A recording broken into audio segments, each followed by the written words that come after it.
चलो बेटा, good morning warriors. बेटा ऑनलाइन वाले बच्चे मुझे जल्दी से कमेंट करके बोलो ऑडियो वीडियो सब क्लियर है कि नहीं है। आज थोड़ा मेरे को बताओ बेटा। गुड मॉर्निंग रिंकी, बताओ ऑडियो वीडियो सब ओके है? बोलो बेटा। Yes sir. चलो जी। गरिमा ने बोला है, आप लोग को भी दिख रहा है उसमें, शायद सब बढ़िया है। आस्था ने भी यस बोल दिया। चलो चलो चलो, रिंकी नहीं बोल दिया। मनीष कहाँ चला गया? सब ओके। चलो चलो चलो, टाइम वेस्ट नहीं करेंगे आज, बहुत ज्यादा टाइम वेस्ट हो चुका है। चलो आ जाओ। और फिर तुम्हारा वो भी है आज, मैराथन। आ जाओ आ जाओ आ जाओ आ जाओ जल्दी से। बेटा जल्दी से आरसीएम का जो कल आरसीएम के क्वेश्चंस आपने कर लिए होंगे, उसमें आप क्वेश्चन नंबर, अरे यार अब ये डिस्कनेक्ट, नहीं ये नहीं चल रहा ना।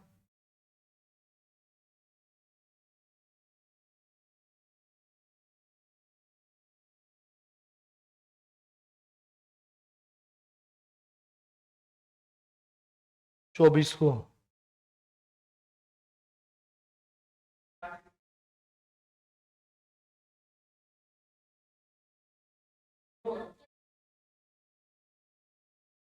जीएसटी नहीं पूरा हो रहा बेटा, नहीं हो रहा ये यही नहीं आ रही इसको।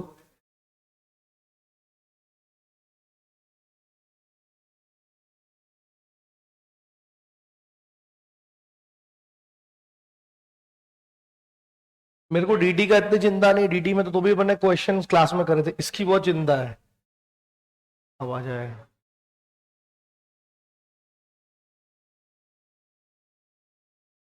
अब आया है। चलो बेटा, अब सब चीज अब ओके हो चुकी है। अब तुम लोग सारे बच्चे आरसीएम के क्वेश्चंस कर चुके होंगे, आई होप सो। ठीक है, इसमें क्वेश्चन नंबर 6 में कुछ नई चीज है जो आपको अपने आरसीएम वाले नोट्स में कवर अप कर लेना है। जितने भी ऑनलाइन वाले बच्चे वो भी सुन लो और ऑफलाइन वाले बच्चे भी सुनो। इसमें एक चीज है कि जैसे सामने वाले के ऊपर आरसीएम से लाइबिलिटी आती है और वो टोटली रिफ्यूज कर देता है कि मैं तो नहीं भरूंगा, तो देखो गवर्नमेंट को टैक्स मिला नहीं है तो गवर्नमेंट इस ट्रांजैक्शन को जरूर पकड़ेगी। तो वो पहले तो आप सप्लायर थे तो आपके पास आएगी, फिर आप बोलोगे मैंने तो आरसीएम में, सामने वाले के ऊपर लाइबिलिटी आएगी तो वो उस पर आएगी। तो वो अपने ऊपर स्टैट्यूटरी कोई प्रोसीजर ना लगे, इसलिए क्या कर सकते हो आप खुद आगे बढ़ के फॉरवर्ड चार्ज में भर सकते हो। कैसे? देखो इन्होंने जो क्वेश्चन में बोला था कि if Vicky Franklin is correct, what is the recourse available with Mr. Franklin to comply with the requirements of GST law as SBP has completely refused to deposit the tax? सामने वाले ने आरसीएम में tax भरने के लिए बिल्कुल मना कर दिया है, तो क्या करेंगे? तो अब आपको ये वाला जो पोर्शन है, ये वाला मिस्टर विक्की यहां से लेके ये यहां तक का आपको अपनी कॉपी में लिख लेने का है। बिल्कुल अभी बोल रहा हूं, ये अपनी कॉपी में नोट्स में लिख लेना है। ये हाउएवर से लेके ये यहां तक है ना। अगर सामने वाला आरसीएम में टैक्स पे करने के लिए मना कर देगा तो आपको करना क्या है? तो देखो इसमें क्या बोल रहे हैं, वो बहुत अच्छा पॉइंट बोला है कि however since SBP has completely refused to deposit a tax on the given transaction, Mr. Vicky Franklin has an option to pay tax under forward charge on the same, है ना। वो सेम उस पे forward charge भर सकता है। For the purpose he needs to fulfil the following condition. कुछ छोटी सी कंडीशन है 4 लाइन की, वो देख लो। सिंस ही इज अनरजिस्टर्ड, तो पहले तो उसको रजिस्ट्रेशन लेना पड़ेगा बेटा। वो तो देखो पहले ही क्वेश्चन में बोल दिया था कि ये विक्की जो है ये अनरजिस्टर्ड है। Next, he needs to file a declaration in the prescribed form that he exercises the option to pay CGST on the said service under forward charge in accordance with section 9 of the CGST Act। वो पहले declaration दे देगा, भैया वो तो नहीं भर रहा RCM में, मैं भरना चाहता हूँ फॉरवर्ड चार्ज में। And to comply with all the provision as they apply to the person liable for paying tax. जो प्रोविजन सामने वाले के ऊपर लगते हैं वो मेरे ऊपर लगेंगे। And that he shall not withdraw the said option with in a period of 1 year from exercising such option. देखो बार बार खेल नहीं कर सकते आप कि अभी तो ये आरसीएम में भरेगा, मैं अभी फॉरवर्ड में भरूंगा। अगर आपने ऑप्शन ले लिया है तो अगले 1 साल तक उस ऑप्शन लेने के आप नहीं बदल सकते हो, आप चेंज नहीं कर सकते हो। Last, he has to make a declaration on the invoice which he would issue to SBP in prescribe form.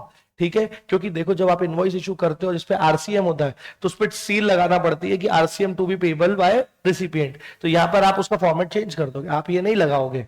क्योंकि आप खुद पे कर रहे हो वो, इसलिए बस इतना सा ये पॉइंट है जो नया था इसमें। क्वेश्चन करने से आपको कई नई चीजें दिख जाएगी जो शायद क्लास में नहीं होगी, तो आपको बहुत हेल्प मिल जाएगी। जब अभी रजिस्ट्रेशन चैप्टर चालू करेंगे हम, तो आपको समझ में आएगा कि यार इसमें 2-3 छोटी छोटी चीजें हैं वो, लेकिन आपको मजा आ जाने वाला है रजिस्ट्रेशन में। रजिस्ट्रेशन से अच्छे क्वेश्चन आते हैं, ठीक है। चलो आओ रजिस्ट्रेशन निकाल लो।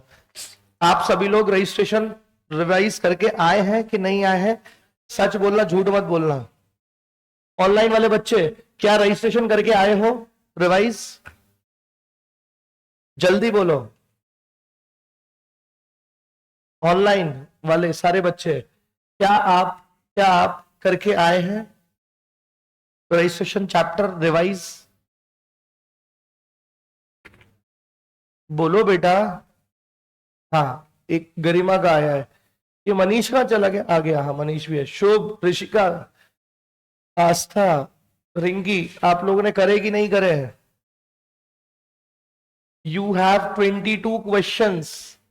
यस सर, करे हैं, बहुत बढ़िया। शुभ ने करा है, मनीष, सब ने करा है। चलो प्यारे बच्चे सारे आ जाओ। देखो अब मैं आपको पहले तो मैं आपको क्वेश्चन भेजता हूं।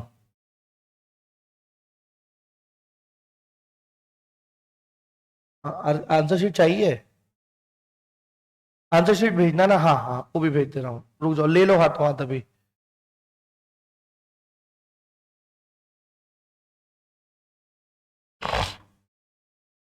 और किशन बेटा तू कहाँ जा रहा है अभी? क्यों? किस? थक गए? नारियल?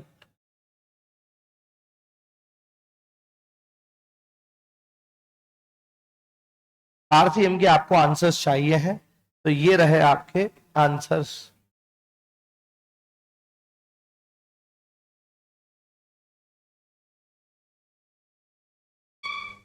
ये गए आंसर्स। वेरी गुड आस्था बेटा, आस्था बेटा ने भी कर लिया है। ये रहे आपके आरसीएम के आंसर्स। Very good. चलो जी, अब सभी लोग क्योंकि रजिस्ट्रेशन करके आए हैं, तो याद है हमारे 1 सेकंड के रजिस्ट्रेशन को मैं आपको दिखा देता हूं। देखो हमने रजिस्ट्रेशन नोट्स में से और हमारे कुछ क्लास नोट्स में से भी करा था रजिस्ट्रेशन ये रहा। आपको याद होना चाहिए, इसमें बहुत सारी चीजें थी। सबसे ज्यादा जरूरी जो था वो था सेक्शन नंबर 22, जिसमें ये वाला जो पोर्शन है ये आपको याद रखना बहुत ज्यादा जरूरी है। क्योंकि बेटा अब जब आप मेरे क्वेश्चंस देखोगे तो आपको समझ में आएगा कि वो ना सीधे ऐसे ऐसे आड़े टेढ़े स्टेट्स होते हैं ना, वहां का पूछ रहा है, तो लिमिट याद रखना बहुत जरूरी है। देखो ये वाला तो MMT2 नागालैंड था, जहां 10-10 लाख रुपए था। अगर एक्सक्लूसिवली गुड्स कर रहे हो या एक्सक्लूसिवली सर्विस कर रहे हो या दोनों दे रहे हो, ठीक है, तो इसमें MMT2 नागालैंड था। लेकिन ये वाला पोर्शन आपको याद करना जरूरी है। और नीचे वाले में आसाम, JNK, हिमाचल अलग से था जो अदर स्टेट्स के साथ में था, ये याद रखना है। हाँ बेटा, हाँ बताओ ना कैसे। हाँ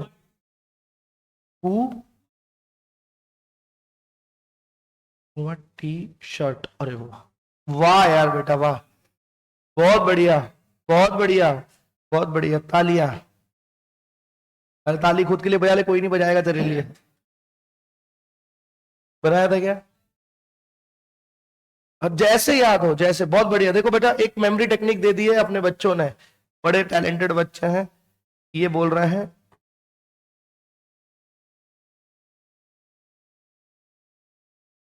पूमा टी शर्ट। पूमा से P for Pondicherry, U for Uttarakhand. वाह यार बेटा वाह, तुम अकेले खुद का भला नहीं कर रहे, और भी बच्चों का भला करोगे, है ना। P for Pondicherry, U for Uttarakhand, M for Meghalaya, A for Arunachal Pradesh, T for Telangana, S for Sikkim. Very good. MMT2 Nagaland, Puma T shirt, और फिर आसाम, जम्मू कश्मीर, हिमाचल प्रदेश और अदर स्टेट्स। वेरी गुड, ये पढ़ा था हमने। फिर हमने ये सब पढ़ा है। अगर आप पढ़ के आए हो तो मैं ये नहीं पढ़ा रहा क्योंकि टाइम नहीं है। मैंने सोचा था कि तुमको 10 मिनट रिवाइज करा के फिर क्वेश्चन कराऊंगा, लेकिन अब नहीं कर रहे, टाइम नहीं है। हाँ वो बेटा वो क्वेश्चन पूछे, अभी दिखाऊंगा तुमको। लाओ देखो, आ जाओ क्वेश्चन पे। अब कहाँ गए रजिस्ट्रेशन? ये रहा क्वेश्चन बैंक आपका। आ जाओ बच्चों। देखो बेटा, ये क्वेश्चन बैंक आज आपको मिलेगा, ये वाला लो, मिलेगा नहीं, मिल गया, सिर्फ 22।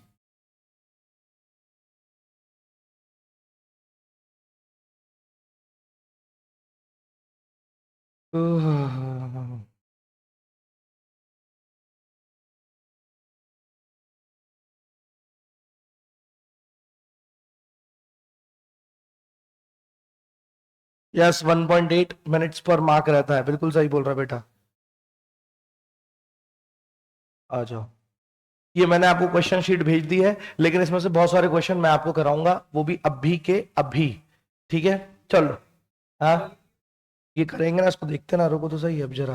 पहले तो आप तो बताओगे मेरे को, मैं डायरेक्ट आंसर नहीं बताऊंगा। चलो जी, पहले एक इजी से क्वेश्चन से स्टार्ट करते हैं हम। वो इजी सा क्वेश्चन क्या है? एक, अब आपको बोलना है, सारे बच्चे इधर आ जाना, सारे बच्चे यहाँ आ जाओ।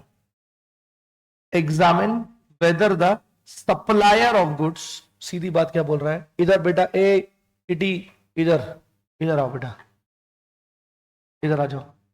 Examine whether the supplier of goods is liable to get registered under section 24। 24 section क्या था? स्टार लगाया था आजू बाजू मैंने इसके। कंपलसरी रजिस्ट्रेशन, क्या इसको कंपलसरी रजिस्ट्रेशन लेना है? इन द फॉलोइंग, इंपॉर्टेंट चीज क्या लिखी है देखो बेटा, इंपॉर्टेंट चीज लिखी है इंडिपेंडेंट केसेस, मतलब ये इंटरलिंक नहीं है, है ना। पहले शुरुआत एकदम ट्रायल बॉल से, अब तुम लोग बताना मेरे को, फिर अपन इसके आंसर को पूरा एनालिसिस करेंगे कि आखिर ये हमने क्या सोचा था और क्या आंसर है। पूरा ध्यान यहां पे। Sunil Kumar of Mumbai is exclusively engaged in intra state supply, वो भी taxable supply of readymade garments, Maharashtra में ही कर रहा है वो, है ना। और एक्सक्लूसिवली कपड़े का ही वो कर रहा है सप्लाई, मतलब गुड्स की कर रहा है। His turnover in the current financial year from Maharashtra showroom is 25 lakh, 25 lakh कर रहा है। अच्छा, यहां तक आते आते तुम्हारे दिमाग की घंटी बज जाना चाहिए कि महाराष्ट्र के लिए क्या होती है लिमिट, अगर मैं एक्सक्लूसिवली गुड्स करता हूं तो 40। अच्छा, ऑनलाइन वाले बच्चों, क्योंकि हमारे ऐप में कमेंट्स आपके देर से आता है, तो आप बहुत ज्यादा एक्टिव रह रहे हैं कि मुझे है ना जल्दी जल्दी कमेंट करना, ठीक है। चलो, तो 40 लाख होती है अगर अदर स्टेट्स में आता है ये, तो महाराष्ट्र की, यहां तक तो ठीक है। और इसकी तो 25 ही है, तो यहां तक क्या समझ में आ रहा है कि भाई रजिस्ट्रेशन नहीं लेना है। अब बोल रहा है he has another showroom in Sikkim, ये इसका एक अनदर शोरूम है सिक्किम में, with a turnover of 12 lakh in the current financial year. Okay, एक आदमी का, एक महाराष्ट्र में है, एक सिक्किम में, एक महाराष्ट्र एक सिक्किम। अब आप मुझे बताएंगे कि इसके लिए एप्लीकेबल लिमिट क्या होगी? हाथ खड़े करो, सोचो, बताओ जल्दी से। पहली बात तो सिक्किम का सोचो, सिक्किम की क्या होती है? अगर सिक्किम में होता तो अकेला 20 होती, ठीक है, और महाराष्ट्र की 40। तो सर पहला डाउट तो मन में ये आता है, क्या इसकी टोटल लिमिट 60 लाख की रहेगी? नहीं, चल ठीक है, फिर क्या होगी लिमिट? हाथ खड़े करें और अपने अपने आंसर्स बताएं। हाँ, एक मिनट, ऑनलाइन वाले बच्चों 20 लाख ओवरऑल लिमिट की बात कर रहा हूं बेटा मैं, ओवरऑल लिमिट की 20 लाख नहीं, क्या मैं ओवरऑल इसको बेटा क्या करना है? 40 लाख महाराष्ट्र लिख रहा है शुभ, मैं बोल रहा हूं ये इंडिपेंडेंट पूरा एक केस है, इसको कंपलसरी रजिस्ट्रेशन लेना है कि नहीं लेना, आप तो मेरे को ये बता दो, बस बात खत्म करो। हाँ बोलो बेटा।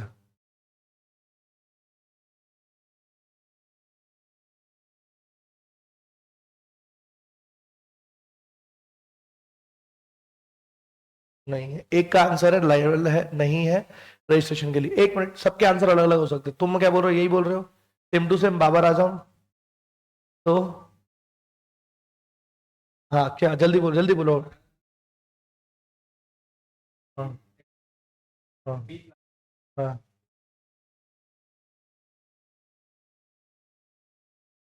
ठीक है, सेम ही तो है, बाबर आजम। चलो किशन, क्या, जल्दी बोलो, जल्दी बोलो, फास्ट। नहीं लेना, यही रीजन है। हाँ, तुम दोनों भी ये है। चलो, कंपल्सरी रजिस्ट्रेशन नहीं लेना है। गरिमा भी बोल रही ओवरऑल 40 लाख मिलेगी, नहीं लेना है। चलो ये पहला क्वेश्चन होगा जिसमें मेरी सारी ही वॉरियर्स की जो फौज है वो शहीद हो चुकी है, क्योंकि इसका आंसर है कि इसको कंपलसरी रजिस्ट्रेशन लेना पड़ेगा। अब क्यों लेना पड़ेगा, आप लोग को मैंने एक चीज सिखाई थी कि जब भी हम एग्रीगेट टर्नओवर देखते हैं, देखो रजिस्ट्रेशन लेना कब रहता है, जब आपका एग्रीगेट टर्नओवर स्पेसिफाइड लिमिट से ज्यादा जाता है।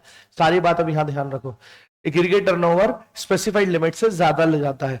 एग्रीगेट टर्नओवर हमेशा पैन इंडिया बेसिस पे देखा जाता है, पैन इंडिया बेसिस पे। तो पहली बात तो अगर मन में ये आ रहा है कि महाराष्ट्र का महाराष्ट्र में देखेंगे, इस तरह इधर देखेंगे, दो लिमिट्स मिल रही है सेपरेट, तो आंसर गलत है। चूंकि आप अगर सिर्फ महाराष्ट्र करते, आपका काम धंधा सिर्फ महाराष्ट्र तक का होता, तो आपकी जो लिमिट थी वो ओवरऑल 40 लाख थी, ठीक है। लेकिन चूंकि आपने एक स्पेशल स्टेट के अंदर जहां की लिमिट कम है उसमें आपने काम भी चालू करा है, तो जो आपकी ओवरऑल लिमिट मिलती है वो रिड्यूस हो जाएगी 20 लाख रुपीस तक। मतलब अब क्योंकि सिक्किम की एक्सक्लूसिवली गुड्स के लिए जो लिमिट है वो 20 लाख है, तो ओवरऑल लिमिट अब आपकी 40 लाख नहीं रहेगी, जो महाराष्ट्र के कारण 40 लाख थी वो रिड्यूस हो जाएगी 20 लाख तक। अब आपका टर्नओवर कितना है, सर मेरा टर्नओवर 25 लाख प्लस 12 लाख मतलब 37 लाख का है। तो देखो 37 लाख का है, मतलब मैंने 20 लाख से ज्यादा का टर्नओवर कर दिया है, तो मुझे ओवरऑल रजिस्ट्रेशन लेना पड़ेगा दोनों स्टेट्स में।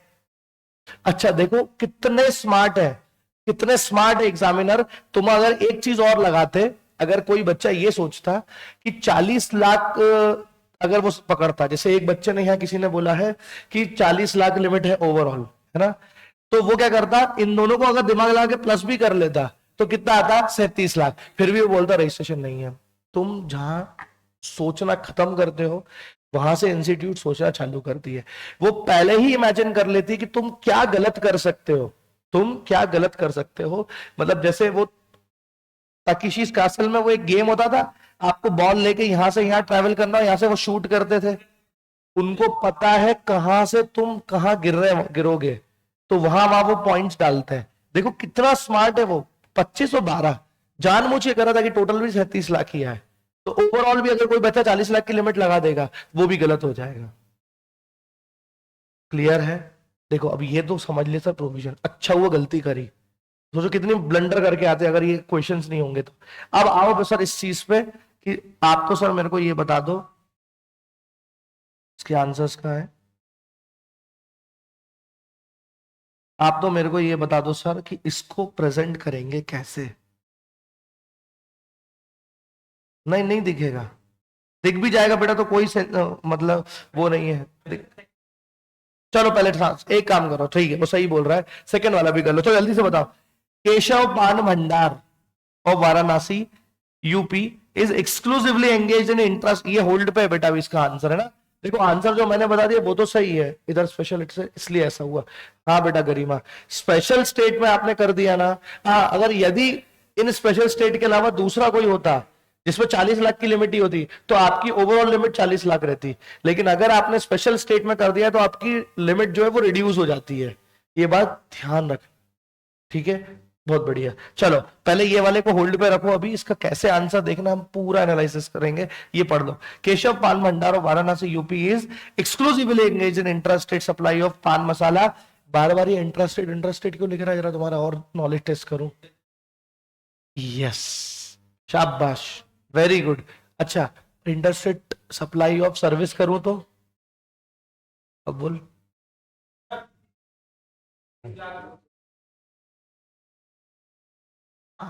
अगर आप सर्विस को इंटरस्टेट कर रहे हो तो कंपलसरी नहीं है जब तक कि आप लिमिट क्रॉस नहीं करोगे, ध्यान रखना। लेकिन गुड्स को अगर आप इंटरस्टेट कर रहे हो तो कंपलसरी है, ये ध्यान रखना बेटा। ये व्हाट इफ मन में आना चाहिए कि एक मन का व्हाट इफ एक क्वेश्चन बन सकता है।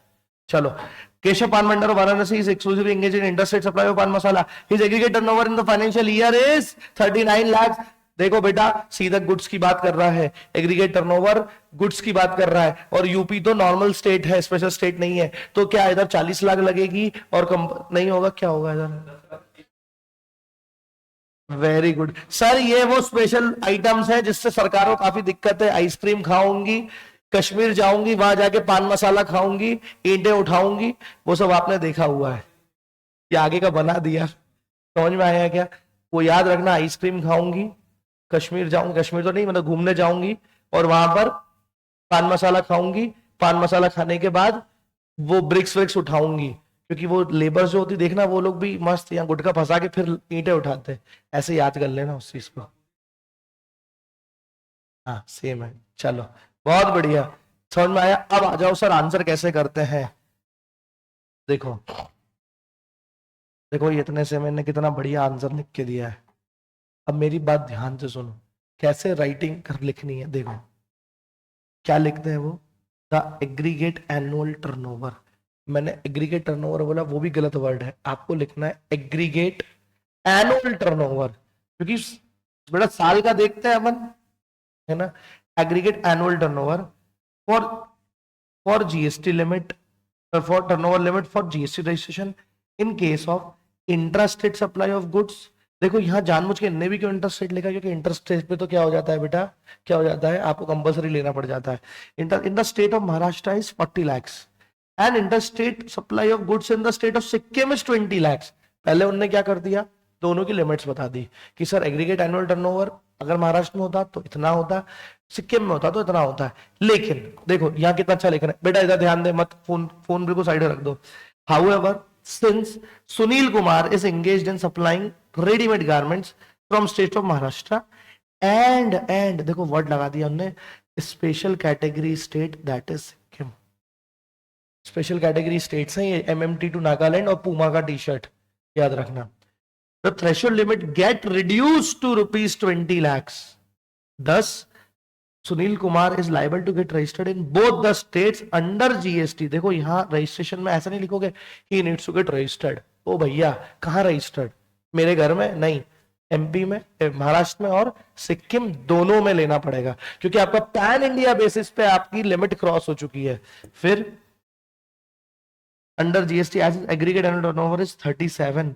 और देखो देखो मैं तुमको बोलता हूँ ना 2 + 2 4 है, तुमने डायरेक्ट 4 लिख दिया, तो तुम्हें बताना पड़ेगा 4 कहां से आया। देखो हमने ब्रैकेट में लिखा है 25 + 12 which has exceeded limit of 20 lakhs।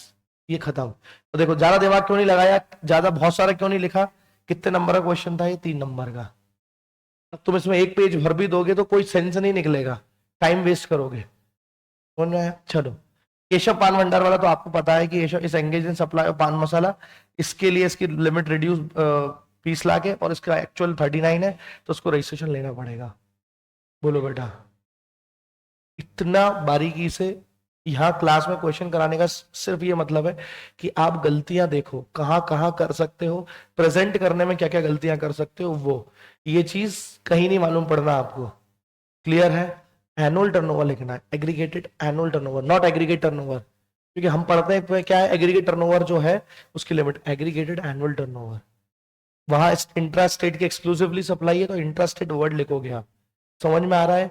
जो भी टिप्स मैं आपको बोलता हूं या तो आप तुरंत कॉपी में लिख लो, क्योंकि हम सब गजनी फैंस हैं, मैं भी भूल जाऊंगा यहां से जाने के बाद, तो लिख लिया करो, आपको सब एग्जाम में काम आएगा।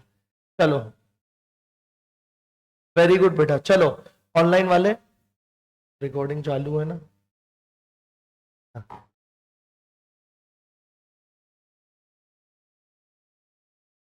हम्म हम्म तो वो है ही उसमें इतना डेटा बेटा।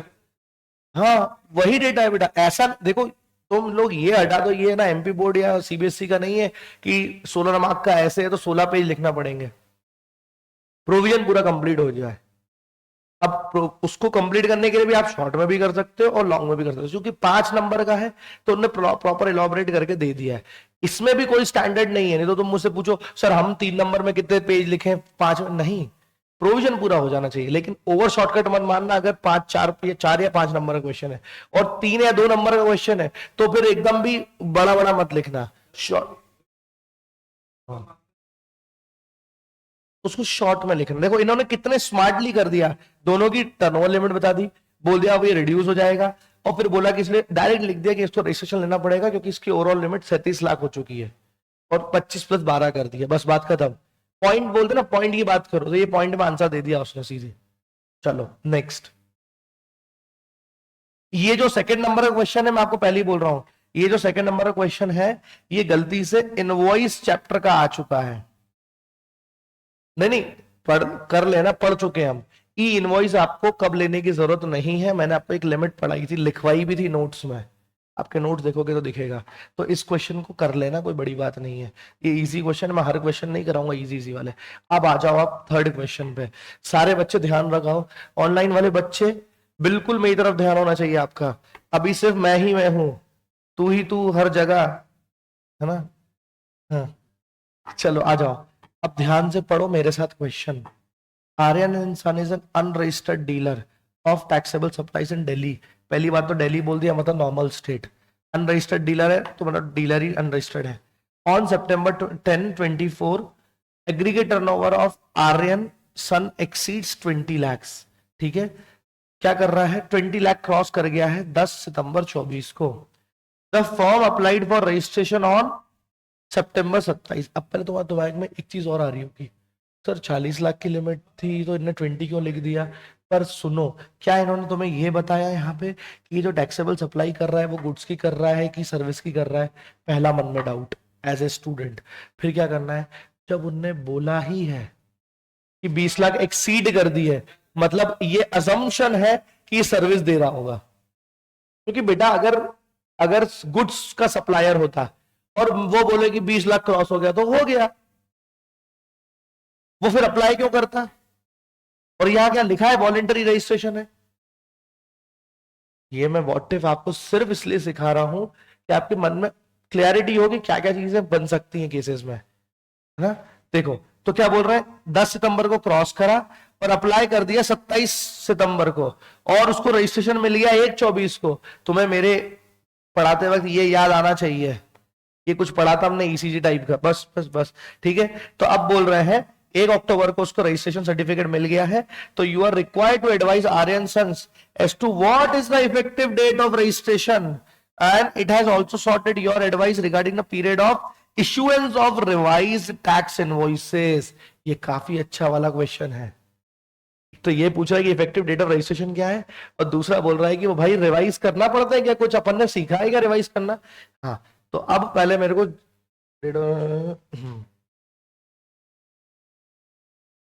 नहीं बेटा मनीष, आंसर गलत है, ध्यान से देख। चलो तुम लोग बताओ बेटा, पहली बात तो ये बताओ कि इसकी इफेक्टिव डेट ऑफ रजिस्ट्रेशन क्या होगी। Very good, very good, very good, very good. Answer क्या आया फिर, 10 सितंबर। शाबाश बेटा मनीष, 10 सितंबर आएगा ना, 30 दिन के अंदर अप्लाई कर दिया तो जब से वो होता है, जब से लाइबल हुआ है तब से वो क्या हो जाता है। हाँ, तो the answer is 10 September will be your effective date of registration. लेकिन अब तुम मुझे एक बात बताओ, अरे एक बात बताओ मेरे प्यारे प्यारे, तू यहां से लाइबल हुआ, या तूने अप्लाई करा, या तुझे ग्रांट हो गया, ये हो गया 10 सितंबर, ये अप्लाई करा 27 सितंबर, और मिला 1 अक्टूबर। अब जब तू यहां से क्या हो गया है, रजिस्टर्ड हो गया है, तो जब यहां से लेकर ये यहां तक के जितने भी तूने इनवॉइसेस इशू करे होंगे वो तो तूने नॉर्मल वाले कर दिए होंगे, अनरजिस्टर्ड टाइप के। अब क्योंकि तू रजिस्टर्ड हो गया है तो तुझे आगे का बताओ ना, मैं क्यों बता रहा हूं आगे बढ़ के। 30 दिन के अंदर अंदर इस पीरियड से लेकर इस पीरियड तक के सारे इनवॉइसेस को रिवाइज करना पड़ेगा, ये हमने पढ़ा था। देखो यही सबका आंसर है, यही सबका आंसर है। आ जाओ, इसको प्रेजेंट कैसे करते हैं सर। आया आया, मैं आई आई आई तू आ जा, आ जाओ। आंसर 3। अरे बहुत अच्छे गाने पुराने यार, आ जाओ। देखो उसने, देखो अब तुम सुनो फिर तुम्हारे क्वेश्चन का जवाब। कितने मार्क्स का क्वेश्चन था ये, 5 मार्क्स, 5 मार्क्स का क्वेश्चन है। देखो उसने कितना लिखा है, ठीक है। अच्छा तुम ये कोशिश मत करना, तुम्हारा डाउट आया, 5 नंबर क्वेश्चन दिया है, कंटेंट तो उतना ही लिमिटेड था, तो मैं क्या करूंगा, फालतू मत लिखना, काम की बात लिखना रहती है हमेशा। चलो आओ, देखो वो कितना अच्छे से बता रहा है, इधर आ जाओ। क्योंकि 5 नंबर क्वेश्चन है तो उसने सेक्शन 22 भी कवर करा है, section 22 of the CGST act.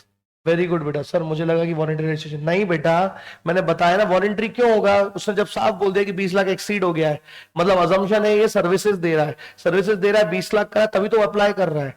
Voluntary जब वो लेगा तो वो लिखेगा क्वेश्चन में कि वॉलंटरी है, ये गलती अब नहीं करना मनीष। चलो आ जाओ। Section 22 of the CGST Act 2017 provides that every supplier is liable to register under this act other than a special category from where he makes a taxable supply if his aggregate turnover in a financial year exceeds the threshold limit। तो उसने 22 बता दिया कि आपने अगर threshold limit cover exceed कर दी तो आपको रजिस्ट्रेशन लेना कंपलसरी है, ठीक है। नाउ अगला उसने 25 दिया। 25 पता है क्या है? सेक्शन 25 बोलता है a supplier whose aggregate turnover in a financial year exceeds the threshold limit in a state is liable to apply for registration within 30 days from the date of becoming the liable from the date of becoming liable to registration, that is the date of crossing the threshold limit। ने ये भी समझा दिया कि भैया अगर आपने cross करा है तो आपको 30 डेज के अंदर अप्लाई करना है। फिर अब वो क्या बोलेंगे, when the application is submitted within the said period the effective date of registration is the date on which person is liable to registration। आप भी तो यही बोल रहे थे, उन्होंने वो लिख के दिया है। अब क्या बोल रहे हैं, अब देखो पहले उन्होंने प्रोविजन डिस्कस कर दिया, अब आपका गिवन केस आ गया है। आपको लॉ में ऐसे ही पढ़ाया होगा ना, पहले प्रोविजन बताना है, फिर फैक्ट्स को करना है और फिर नीचे आंसर दे देना है। इन्होंने भी ऑल दो वैसा ही करा है सब कुछ। ऊपर उन्होंने प्रोविजन बता दिया, अब यहाँ फैक्ट को डिस्कस कर लिया। देखो since Aryan and sons have applied for registration on 27 September 24 which is within 30 days from the date of becoming liable to registration, that is September 10। आप इसको ऐसे भी लिख सकते थे कि September 10 को लाइबल हुआ है और विद इन 30 डेज उसने 27 सितंबर को अप्लाई कर लिया, इसलिए उसकी इफेक्टिव डेट क्या कहलाएगी, 10 सितंबर। यहां उसने ये डिस्कस बता दिया, तो आंसर हो गया 10 सितंबर आपका। अब वो रिवीजन वाले की बात करना है। हाउएवर या further every registered person who has granted registration with effect from a date earlier than the date of issuance of registration। बेटा ये लाइन आपको लिखनी है बहुत अच्छे से, सुनो सुनो सुनो, ये लाइन मार्क करो, ये वाली पूरी देखो उसने कितने अच्छे से लिखी है। ये बोल रही है कि अगर आप एक रजिस्टर्ड पर्सन हो जिसको सर्टिफिकेट ग्रांट हुआ है बट इफेक्टिव डेट जो रजिस्ट्रेशन की है वो ग्रांटिंग की डेट से पहले की है, यही हमारी पहले की, हमारी इफेक्टिव लाइबल जब है तब की हो गई है, तो बेटा बोला है ऐसे केस में may issue revised tax invoice in respect of taxable supply affected during this period within 1 month from the date of issuance of certificate। तो फिर उसने यहां फिर प्रोविजन डिस्कस कर दिया, नीचे उसको फैक्ट्स को दिखा दिया कि भाई आर्यन एंड सन में issue revise tax invoice against the invoice already issued between the effective date of registration till the issuance of the certificate, that is 1 October 24 within 1 month from the date of issuance of registration, that is on or before 1 नवंबर 24 तक। बोलो बेटा clear है सभी को? तुम pattern समझ पा रहे हो? हम बहुत लकी है कि हमारे पास थोड़ा टाइम मिल गया है हमको ये सब डिस्कस करने को। क्लियर है? तो हम और बारीकी में जा जाके देख रहे हैं कि कैसे आंसर को प्रेजेंट करना है। आंसर तो कोई भी लिख देगा, हाँ ठीक है, एक 10 तारीख इफेक्टिव डेट की और 30 दिन के अंदर करना है, उसको लिखोगे कैसे? तो पहले आप प्रोविजन डिस्कस कर दो, नीचे फैक्ट्स को डिस्कस कर दो, खत्म, बात खत्म। केस को डिस्कस कर दिया, हो गया खत्म, क्योंकि 5 नंबर का था इसीलिए। अच्छा 5 से ज्यादा का होता ना तो इसको थोड़ा सा और बढ़ा सकते थे, कैसे? प्रोविजन डिस्कस करा, फिर फैक्ट्स लिख दो, इसने ऐसे ऐसे ऐसे करा, फिर in the view of the above side provision, इसको ऐसा करना पड़ेगा, एक अलग पैरा बना दो। इनने डायरेक्ट सेकंड और थर्ड को मर्ज करके लिख दिया है। समझ पा रहे हो मेरी चीजें? क्लियर है? क्लियर है सभी को? चलो ये था आपका बहुत अच्छा क्वेश्चन थर्ड। एक काम करो, ये फोर्थ क्वेश्चन अभी एंड के लिए रखेंगे, क्योंकि ये फोर्थ क्वेश्चन ई कॉमर्स से रिलेटेड पूरा एक काफी बड़ा क्वेश्चन है और हाई लेवल क्वेश्चन है। पूरे रजिस्ट्रेशन का सबसे खतरनाक क्वेश्चन है फोर्थ है, ठीक है? इसको करेंगे, लेकिन अभी दूसरे पे आओ, क्योंकि अभी बहुत सारा सीखना है। जल्दी से बेटा अब आप बता दो ये वाले क्वेश्चन को मेरे साथ में, जल्दी से। ये क्या बोल रहा है? रजिस्टर्ड पर्सन, आपको ये पता है कि अगर आप रजिस्ट्रेशन नहीं लेते हो तो क्या होता है क्या नहीं होता है, तो आ जाओ। ये बोल रहा है registered person पेल्ड under GST under अरे वो नहीं खुलता तो क्या करें बेटा, ठीक है। Registered person under GST paid to file his return for a period of last 6 months. आपको ये कैंसिलेशन वाला याद आना चाहिए कि सर जब आप टाइम पे रिटर्न फाइल नहीं करते हो, इतने इतने पीरियड के रह जाते हैं, तो वो क्या कर सकते हैं, आपका कैंसिल कर सकते हैं।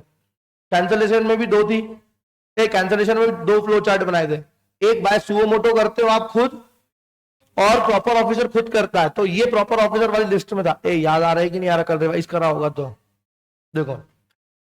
Registered person under GST paid to file his return for a period of last 6 consecutive months. For this period, his liability under GST work out 20,000. The department block his facility to generate e-way bills and the appropriate authority has also issued a show cause notice. आपको पता है वो show cause notice देगा आपको, as to why his registration should not be cancelled and afforded him an opportunity to present his case. As the registered person failed to respond to the notice, the registration was cancelled. The registered person is of the view that his registration has been cancelled. That's why he is not required to pay anything to the government. इसका चालू है, उसने 6 महीने के return नहीं भरे जिसमें उसकी लाइबिलिटी कितनी थी, 20,000 रुपए की। सरकार ने उसको शो कॉज नोटिस दिया, अपॉर्चुनिटी दी, नहीं सुना, उन्होंने उठा के कैंसिल कर दिया। तो वो बोल रहा है चलो बढ़िया है, रात गई बात गई, कैंसिल हो गया, मतलब मेरे को ये लाइबिलिटी पे नहीं करनी है। और उसको इस वाले को ये कुछ नया है, छोटा सा क्वेश्चन है, इसमें बोला गया है according to section 29 of the CGST Act, the proper officer may cancel the registration of a person from such date, including any retrospective date, as may he deem fit, where such person has contravened such provision of the Act. Rules made thereafter as may be prescribed after giving him a reasonable opportunity of being heard.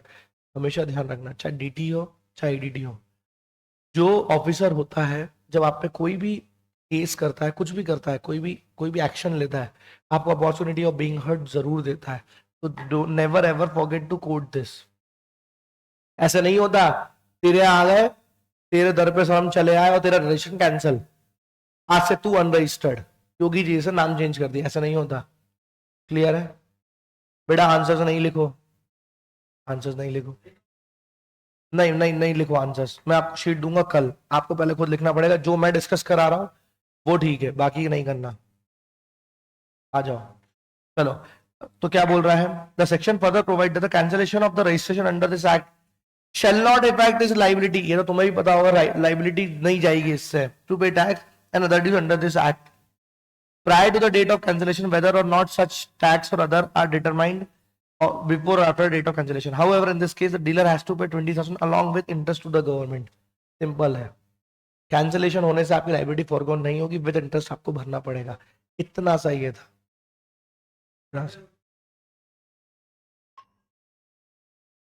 वो interest लगता है 18% per annum, वो तो लगेगा ही, but आप उतना coat नहीं करना है, आपको सिंपल लिख दिया कि आपको विद इंटरेस्ट फाइल करना है, बस। सिंपल सा क्वेश्चन था कि क्या वो बच जाएगा, तो नहीं बच पाएगा। क्लियर है? चलो नेक्स्ट। अब मैं सिक्स्थ नहीं करा रहा, सिक्स्थ अल्ट्रा इजी है। नहीं यार, लेकिन ये पेनल्टी वाला क्वेश्चन कराना पड़ेगा। सुनो, सिक्स्थ को आप अभी अपनी कॉपी में, कॉपी बोल रहा हूँ, सॉरी, कॉपी, मुझे प्रोनाउंसिएशन से बहुत ज्यादा वो है ऑब्सेशन। कॉपी नहीं, कॉपी, लॉ नॉट लो, लो है ना। आ जाओ। अरे यार वो कल एक वो मीम देखा था, जेठालाल वाले, इतनी हंसी आई, जब वो टप्पू टकला होने वाला रहता है तो उसको फोन करती है जल्दी से आ जाओ, उसको डर लगता है कि भाई बापू जी कुछ कुछ होता नहीं क्या। ऑटो वाले को रोकता है, अरे भैया गोकुलधाम ले लो, बोले नहीं लेना, नहीं चाहिए, और चला जाता है वो। तो बोले नहीं चाहिए, अरे मैं बेच नहीं रहा हूँ बहुत वही तो बोला, भाई भाई रुको रुको रुको रुको रुको रुको, बोले गोकुलधाम ले लो, बोले नहीं चाहिए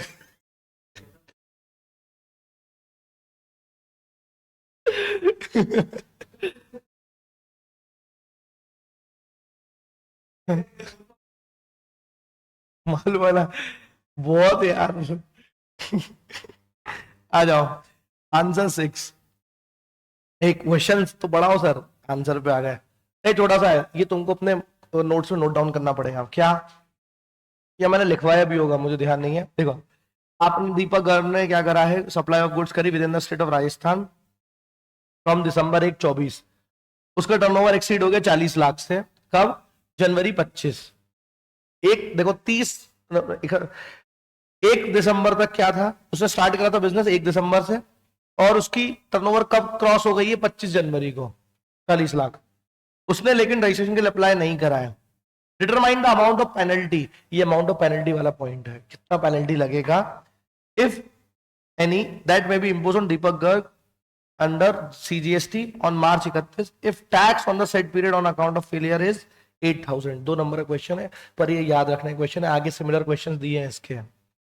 याद है क्या आपको पेनल्टी कितनी लगेगी अगर रजिस्ट्रेशन नहीं कराया है? तो मैंने लिखवाया है, मुझे अच्छे से ध्यान है, मैंने लिखवाया है, मैंने आपको लिखवाया है। द आंसर इज, उस पीरियड की टैक्स, उस पीरियड की 10,000, और जितना उस पीरियड का टैक्स था, टैक्स इवेडेड बोला था हमने, tax evaded whichever is higher, हमने लिखा है ये तुम तो ये देख लो अभी शॉर्ट में। पेनल्टी तो है, टैक्स तो है, ये पेनल्टी पूछा, पेनल्टी कितनी लगेगी हाईएस्ट? तो 10,000, और जितना टैक्स इवेडेड था विच एवर इज हायर। तो देखो ये लिखा है, under section 122 where the taxable who's liable to get registered but fails to obtain registration shall be liable to pay a penalty of 10,000 or an amount equivalent to tax evaded whichever is higher, that is a penalty of 10,000, क्योंकि उसके 8,500 थी। समझ में आ रहा है क्या बेटा? ये क्या हो गई पेनल्टी, क्या होती है, कितनी पेनल्टी लगती है अगर आपको रजिस्ट्रेशन कराना हो, नहीं कराया तो 10,000, और जितना टैक्स इवेड हुआ है, आपने रजिस्ट्रेशन नहीं कराया, उसके उस बीच में टैक्स कितना था, तो बेटा वो विच एवर इज हायर। चलो नेक्स्ट क्वेश्चन करते हैं, नॉन फाइलिंग ऑफ रिटर्न।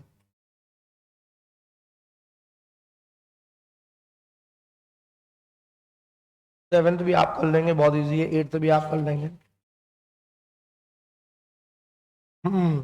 अब आते हैं एक ऐसी चीज पे, अब आते हैं एक ऐसी चीज पे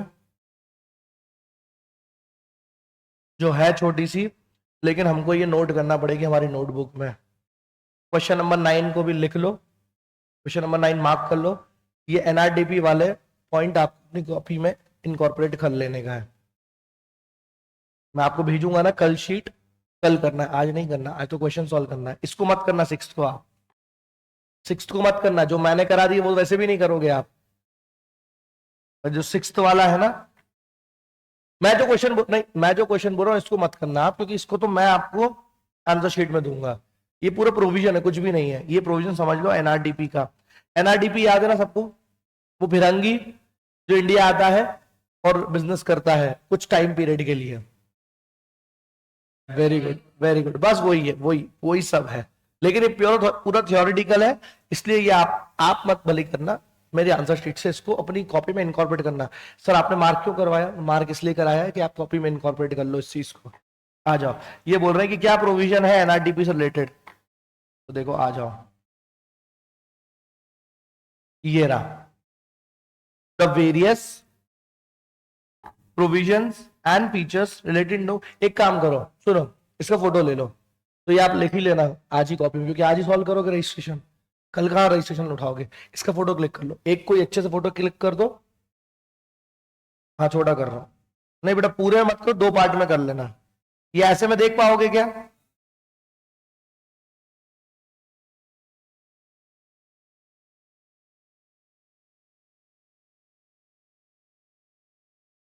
हम्म, ताकि तुम रिवीजन जब करो अगली बार तो उसको भी रिवाइज करोगे। हो गया?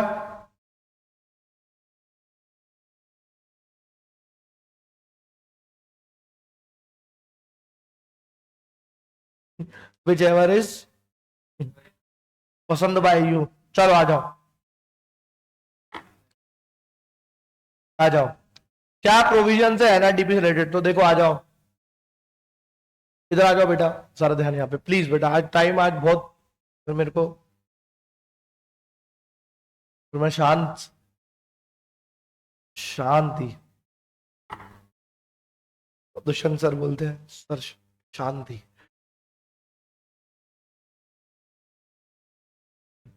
जो कोई दिक्कत, पर तुम लोग 5:30 तक बैठना है तुमको, मैं तुम्हारा सोचता हूँ 10 मिनट, इसलिए वो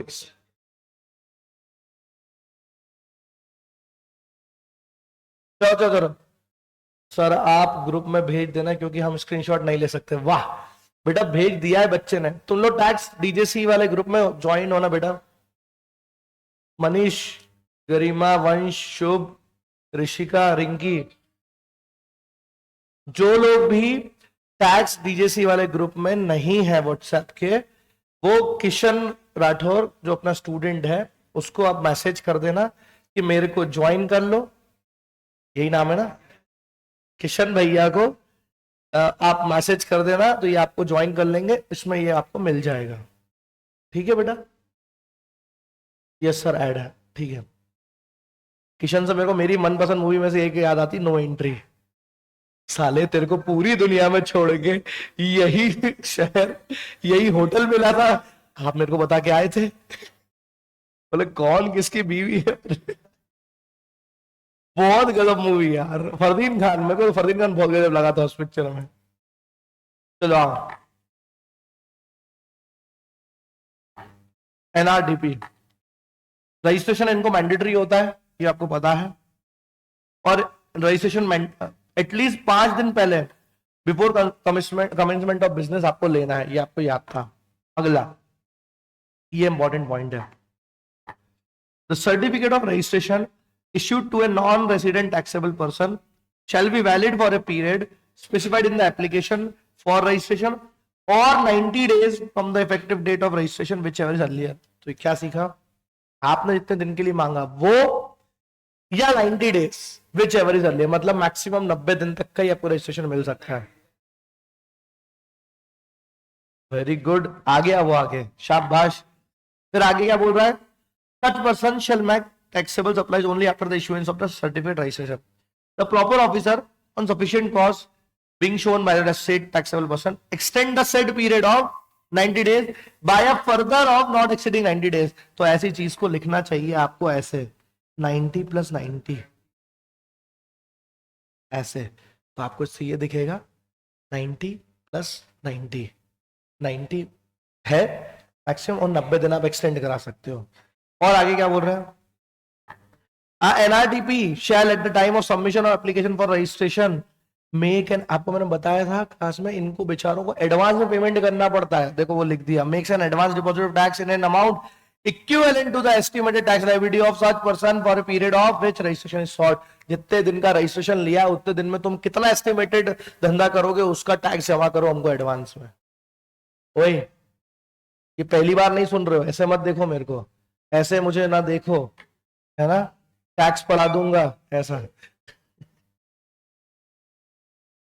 प्रोसीजर फॉर रजिस्ट्रेशन, तो rule number 13 of the CGST act बोलता है NRDP shall electronically apply with a self assessed copy of his valid passport for registration duly signed verified through electronic verification code in form GST registration 09 at least 5 days before commencement at the common portal, either directly by the facilitation center, provided that in the case of business entity incorporated established outside India, the application for registration shall be submitted along with its tax identification number।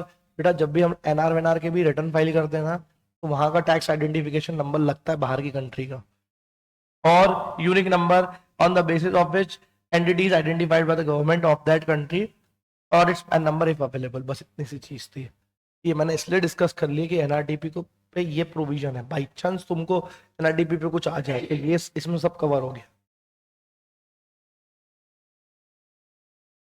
नहीं, इसका form अलग है बेटा, ये GST REG 0, उसमें कोई दूसरा लगता है, जीएसटी REG कुछ है, ये नहीं लगता, 6 है, 9 नहीं है। तो आप कैसे याद रख लेना उसको, नॉर्मल 6 है, इसमें उल्टा 9 है।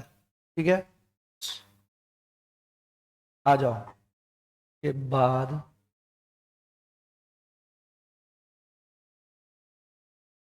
प्रोसेस पूछ दी रजिस्ट्रेशन की, कैसा मतलब,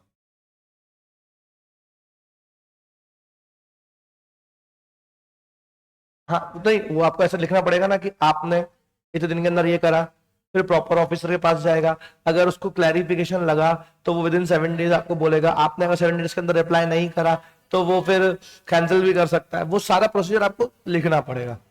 कोई स्टैंडर्ड आंसर नहीं होता है, मैं पहले ही बोल रहा हूँ, कोई स्टैंडर्ड फॉर्मेट नहीं है टैक्स में, इसलिए उस चीज को दिमाग से निकाल देना। तुम लोग के साथ प्रॉब्लम क्या होती है, दूसरे सब्जेक्ट्स में जैसा होता है तो कई बार मन में आता है कि इसमें भी ऐसा, हर सब्जेक्ट का नेचर अलग है। ये गलती मत करना, कभी मत करना ये गलती। फ्लो चार्ट मैं आपको इसलिए बनाता हूं ताकि आपको याद रहे, फ्लो चार्ट नहीं बनाना है अपने को, ये साइंस का नहीं है, साइंस में चलता रहा, साइंस के सब्जेक्ट में। चलो नेक्स्ट, 10 बहुत अल्ट्रा इजी है, हटाओ। हम्म, हाँ, तो कितना टाइम है हमारे पास है?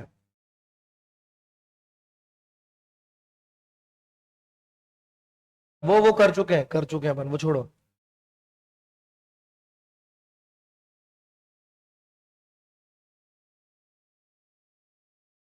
हाँ हाँ हाँ हाँ, मजा आ जाएगा ये क्वेश्चन, भाई मजा आ जाने वाला है आपको। ये क्वेश्चन है मेरे मनपसंद क्वेश्चन में से एक।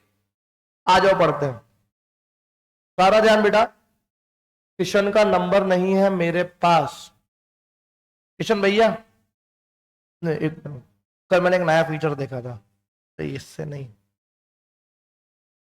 किशन भैया नंबर बोले आपका, 9399175403, 9399175403, ये मिस्टर किशन का नंबर है। जो लोग भी टैक्स डीजेसी वाले ग्रुप में ऐड नहीं हो बेटा, इसको मैसेज कर दो और ये आपको ऐड कर लेगा। और इसमें आप ओनली, हाँ, ओनली मैसेज, नो कॉल्स। हाँ, लड़कियों का शायद कर ले लड़कों का नहीं करेगा, क्योंकि ये भी हमारी तरह सख्त लौंडा है। चलो आ जाओ, ठीक है, हो गया, चलो आ जाओ। नहीं नहीं, ए बेटा मस्ती नहीं प्लीज यार, ये बहुत अच्छा क्वेश्चन है और तुम इसको आंसर दोगे मेरे को। आ जाओ, ये बहुत और भी अच्छा है, जरा ध्यान यहाँ लगाओ। BBD private limited of Gujarat exclusively manufacture and sales product Z. क्या करती है? प्रोडक्ट जेड बना रही है। एक्सक्लूसिवली बोला मतलब एक्सक्लूसिवली गुड्स का ही काम कर रही है, which is exam from GST, wide notification issued under relevant GST legislation, exempted goods बनाती है। The company sells Z only within Gujarat and is not registered under GST law। क्यों लिखा उन्होंने ये कि विदिन गुजराती कर रही है? क्यों बता रहे हैं ये पॉइंट वो? क्योंकि अगर वो इंटरस्टेट करेगा तो कंपलसरी रजिस्ट्रेशन लेना पड़ जाएगा, उसने पहले ही क्लियर कर दिया, ये वाला पॉइंट है ही नहीं, इसलिए बोल रहे हैं। देखो क्वेश्चन में क्यों दे रहा है, मैंने क्या कहा, कोई भी चीज फालतू नहीं होती। Next, the turnover of the company in the previous year 18-19 was 50 lakh, पिछले साल था 50 lakh. The company expected the sales to grow by 10% in the current financial year, मतलब पिछली बार से 10% इस बार ज्यादा होगी 19-20 में। अब बड़े ध्यान सुनना। However effective January 1/1/20 exemption available on product Z was withdrawn by the central government and GST 5% was imposed thereon। 19-20 में हमने एक्सपेक्ट करा 10% हमारा टर्नओवर बढ़ेगा और 1 जनवरी के दिन वो आके बोलते हैं कि तुम्हारा प्रोडक्ट आज से taxable 5%। Turnover of A company for 9 months, मैं नहीं समझाऊंगा अभी कुछ, ended 31 December 19 was 52 lakh. 52 lakh नहीं है, 42 लाख है, मैं चेक कर रहा था, ध्यान है कि नहीं है। BVD Private Limited is of the opinion that it is not required to get registered under GST for current year 19-20। Examine the above scenario and advise BVD Private Limited whether it needs to get registered under the GST or not। इसका answer हाथ खड़े करके अभी आप बताएंगे। और सोचने के लिए आपके पास है सिर्फ सिर्फ 1 मिनट 30 सेकेंड्स। स्टार्ट। ये रहा, ये रहा क्वेश्चन आपके सामने, जल्दी बताओ, जल्दी बताओ। आपका समय चालू हो चुका है, 1 मिनट 15 सेकेंड।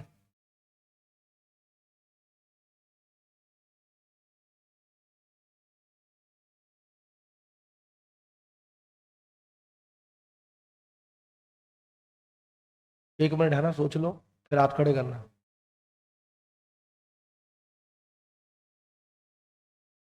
बहुत प्यारा क्वेश्चन है, बहुत प्यारा क्वेश्चन है।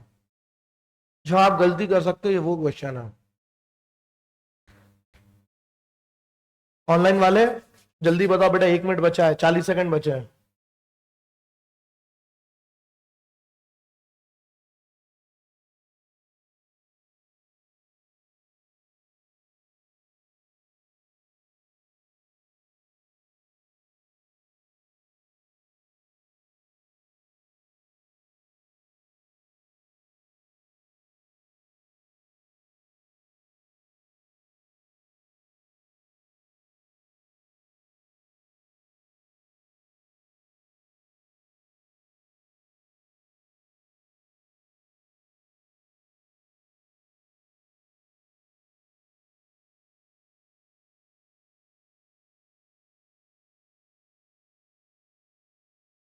चलो, काउंटडाउन फिनिश होता है आपका, और चलिए हाथ खड़े करके कौन कौन अपना अपना मुझे आंसर बताएगा। हाँ जी, क्या आंसर आप लोग बोल रहे हैं? चलो कौन समझाएगा जरा देखें पूरा आंसर। हाँ, अरे बोलो। सेशन लेना पड़ेगा, ठीक है। बहुत शॉर्ट में बता दिया, पर थोड़ा सा डिस्क्राइब। हाँ,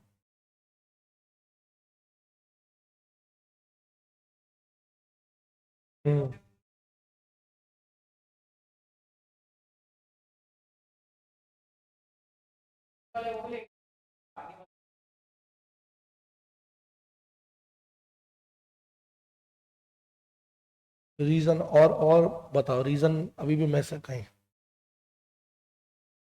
सही है, लेकिन अभी भी रीजन मिस हो रहा है। आपने मेन बात नहीं बोली कि क्यों ऐसा हो रहा है, क्या हो रहा है।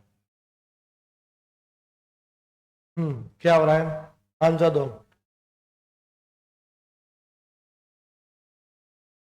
ए मनीष, कैसी गलती कर रहा है बेटा? क्या सोच रहा है तू? देख अब मैं बताता हूँ क्या गलती करी तूने। अभी रुक, बताता हूँ। हाँ हाँ, बोलो बोलो जल्दी। हम्म किसमें? पिछले 9 महीने वालों में? इधर आप लोग उसने क्या पूछा है आप वो बताओ भाई। आप लोग कहाँ का दौड़ भाग रहे हो? मनीष कितनी बड़ी मिस्टेक करी अभी बताता हूँ, रुक। Is the opinion that he is not required to get registered. Examine the above advise BBD Limited whether he needs to get registered or not. कितना पूछ रहा है वो? रजिस्ट्रेशन लेना है कि नहीं लेना है, बस उसका आंसर दो। आईटीसी वाईटीसी कहाँ पहुंच गए?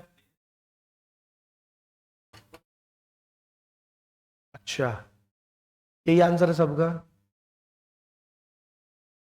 तो 9 महीने में तो उसका 42 लाख था, है ना? अच्छा, लिमिट कितनी लगेगी? 40 लाख। देखो सिंपल सी बात। इसमें इसमें एक चीज आपने सोची कि नहीं सोची? जब कोई गुड्स फुल्ली एग्जाम गुड्स को ही बेच रहा है। अच्छा, 18-19 में रजिस्ट्रेशन की कोई बात? क्यों? ये तो 50 लाख है। आपको मैंने एक चीज पढ़ाई थी, क्या पढ़ाई थी? अगर आप सेक्शन नंबर 25, कब आपको रजिस्ट्रेशन नहीं लेना है, क्या बोला था? जब आप exclusively exam goods supply exempt supply कर रहे हो तो आपको रजिस्ट्रेशन लेने की जरूरत नहीं है। तो इसलिए 18-19 में तो पूरा एग्जाम था, तो क्या हो गया था? 18-19 पूरा एग्जाम था तो क्या हो गया था? 50 लाख। 50 लाख था तब भी रजिस्ट्रेशन लेने की जरूरत नहीं थी। लेकिन 19-20 में क्या इशू हो गया है? अच्छा एक मिनट, मनीष ने क्या गलती करी मालूम है? मनीष बोल रहा था कि पिछले साल में 19-20 में नहीं लेना पड़ेगा, 20-21 में लेना पड़ेगा। मतलब वो ये लॉजिक लगा रहा है एग्रीगेट टर्नओवर पिछले साल का देखते हैं। नहीं बच्चे, एग्रीगेट टर्नओवर इस साल का ही देखते हैं, तभी इस साल रजिस्ट्रेशन लेना है। रिंकी बोल रही रजिस्ट्रेशन लेना पड़ेगा क्योंकि एग्जाम्पशन हट गया और लिमिट भी एक्सीडेड है। वेरी गुड रिंकी, देखो बात सही बोल रहे हैं। 18-19 में नहीं लेना पड़ा क्योंकि तब तो होली एग्जाम था। 19-20 में भी आपने दिसंबर तक क्यों नहीं लिया? भले ही 42 लाख हो गया क्योंकि हम ओनली एग्जाम थे। लेकिन 1 तारीख से जब से आप टैक्सेबल हुए हो तो आपकी लिमिट क्या लगती है गुजरात में? 40 लाख। और 40 लाख तो आपकी ऑलरेडी दिसंबर में 31 दिसंबर तक क्रॉस हो गई है। तो अब आपको 1 जनवरी से जब वो टैक्सेबल हुआ है तो आपको विद इन 30 डेज फ्रॉम 1 जनवरी 2020 आपको रजिस्ट्रेशन के लिए अप्लाई करना पड़ेगा, क्योंकि प्रोडक्ट अभी तक एग्जाम था, अब टैक्सेबल हो गया है। और टैक्सेबल में आपने, क्योंकि एग्रीगेट टर्नओवर की लिमिट, जब एग्रीगेट एनुअल टर्नओवर का आप डेफिनेशन देखोगे तो उसमें एग्जाम सप्लाई भी कैलकुलेट होता है ओवरऑल लिमिट के लिए। टैक्सेबल के साथ में एग्जाम भी होता है। आपको याद है कि याद नहीं है?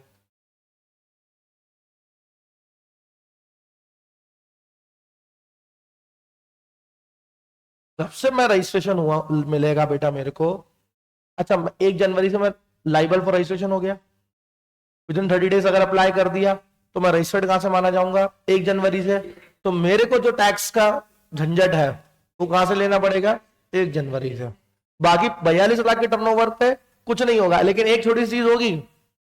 31 दिसंबर के दिन जो भी स्टॉक पड़ा है मेरा, कि मैं आईडीसी तो लूंगा ना, क्योंकि पहले मैं एग्जाम्प्टेड था, टैक्सेबल हो गया। ये पड़ा था वो सेक्शन 18 आईजीएसटी डिक्लेरेशन देके पूरा। समझ में आया क्या? पढ़ा है हमने बेटा ये, देखो समझ में आया ना? ऑनलाइन मनीष बेटा गलती समझ में आ गई ना? एग्रीगेट टर्नओवर हर साल अपना ही देखना है, इसी साल का, पिछले साल का नहीं देखते हैं। चलो आ जाओ।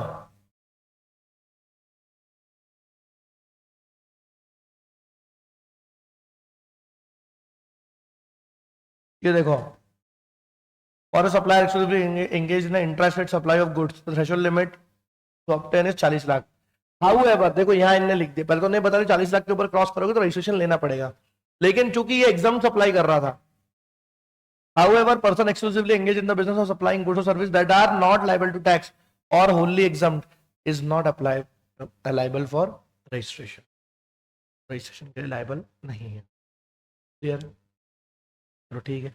Therefore, since BBD was engaged exclusively exempt goods till 31st December, it was not required to be registered till date. मैंने भी आपको यही बोला था कि दिसंबर तक भले ही 42 हो गया, हमने क्यों नहीं लिया? क्योंकि एग्जाम थे। दो वॉलेंट्री रजिस्ट्रेशन वॉज अलाउड। हाँ, इन्हें एक पॉइंट एक्स्ट्रा ज्ञान का दे दिया कि आप वॉलेंट्री चाहते तो ले सकते थे, ठीक है भाई। The position however will change from 1 January as it becomes goods become taxable and turnover of BBD is more than 40 lakh since the aggregate turnover limit of 40 lakh include exempt turnover also. मैंने आपको अभी बोला ना, एग्रीगेट टर्नओवर की definition में तो exam भी आता है ना, इसलिए since the aggregate turnover limit of 40 lakh include exempt turnover also, turnover of Z till 30th December will also be considered for determining threshold limit, even though the same was exempt from GST.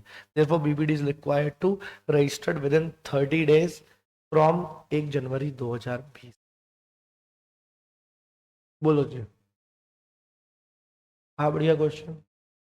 चलो time है हमारे पास अभी, easy वाले हटाओ, easy हटाओ। बेटा 1 minute, एक question है 13 नंबर क्वेश्चन, वो दिया है सीटीपी के बारे में। सीटीपी के बारे में बेटा फूक मार के पीछे उड़ा दो, मत खेलो उसके साथ, है ना? चलो मिस्टर 13, क्वेश्चन नंबर 13 है सीटीपी के बारे में। अभी एनआरटीपी का पढ़ लिया, ये भी आपके नॉलेज के लिए है। सीटीपी वाला जल्दी, छोटा सा ही है ये तो। ये क्या बोल रहे हैं? A casual taxable person of Gujarat is trader of taxable notified handicraft good। एक तो जब भी ये हैंडीक्राफ्ट आएगा ना, दिमाग की घंटी बजना चाहिए। He makes supplies to the state of Maharashtra, Rajasthan, Andhra Pradesh. और ये इंट्रास्टेट नहीं कर रहा है, इंटरस्टेट कर रहा है। Turnover for October 21 is 18 lakh. अब बोल रहे हैं explain the provision of registration for CTP under GST, examine whether Q is liable for registration और नॉट। बोलो भैया आंसर। नो,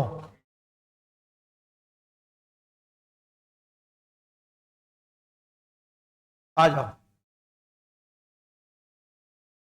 ये नॉलेज के लिए है। 13 मार्क कर लो, ये आपको इसका इसका आंसर को ये करो, फोटो खींच लो, फोटो ले लो।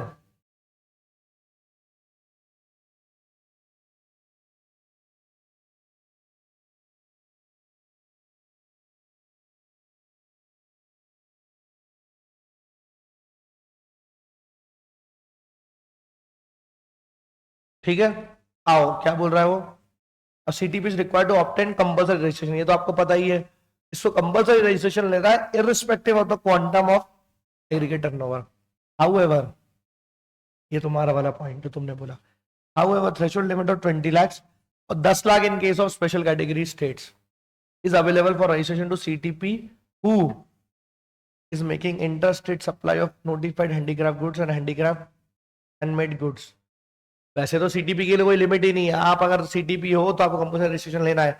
लेकिन अगर आप क्या कर रहे हो, हैंडीक्राफ्ट गुड्स या हैंडमेड गुड्स के की क्या कर रहे हो, इंटरस्टेट सप्लाई कर रहे हो।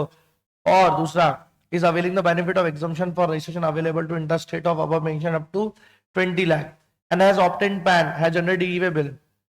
So in this case, since Mr. Q is engaged in supplying notified handicraft goods and its aggregate turnover, और इन्हें बोला भी है इट हैज अज्यूम्ड, क्योंकि देखो इनने से अक्टूबर महीने का टर्नओवर दिया है, पूरे साल का नहीं दिया है, तो उन्होंने देखो ब्रैकेट में अज्यूम भी कर लिया, assumed that mister Q has started supply of goods in October 21 itself. ये पिछले पिछले महीनों में क्या करा, कुछ दिया ही नहीं है क्वेश्चन में, तो हमने अज्यूम कर लिया, क्या कर लिया कि अभी स्टार्ट करा है। Does not exceed 20 lakh, he will not be liable to registration provided above mentioned condition उसने पूरी करी हुई है। तो बोलो बेटा, क्लियर है सीटीपी वाला? इसको जरूर अपने उसमें लिख लेना, सीटीपी को कब नहीं लेना और कब लेना है सीटीपी वाला।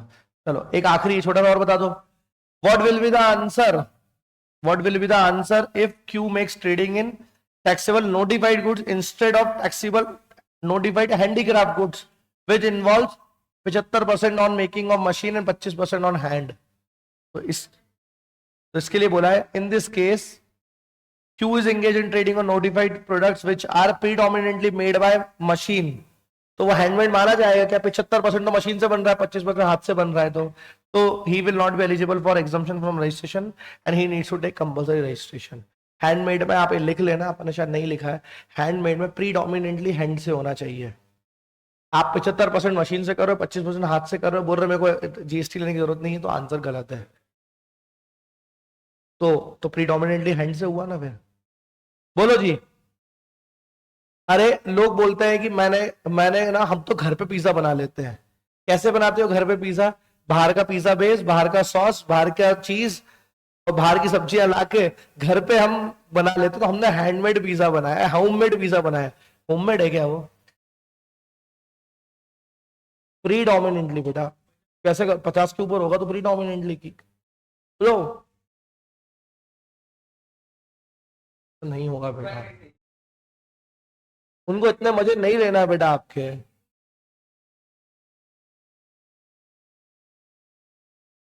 तो तुम लिख देना कि इट इज नॉट डिफाइंड कि प्रीडोमिनेंटली क्या है, तो हम इसको हैंडमेड मान रहे हैं।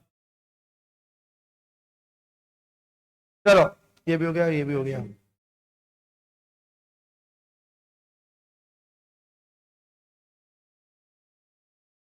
ये सस्पेंशन ऑफ रजिस्ट्रेशन याद है कि नहीं? कब सस्पेंड हो जाएगा आपका रजिस्ट्रेशन? बहुत सारी चीजें, हाँ वो कराऊंगे क्वेश्चन।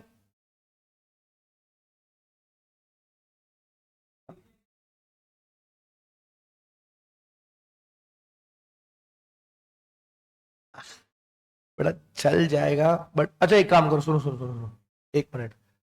इसी से सिमिलर एक 19 क्वेश्चन है, इस पे आ जाओ, सीटीपी का 19 क्वेश्चन है, 19 क्वेश्चन है, ये पढ़ लो मेरे साथ। सर क्वेश्चन करके बहुत सारे डाउट क्लियर हो जाते हैं। थैंक यू बेटा गरिमा, थैंक यू बेटा। बेटा यही है, हम अगर इतनी मेहनत कर रहे हैं तो उससे आप लोग को बेनिफिट मिलना चाहिए।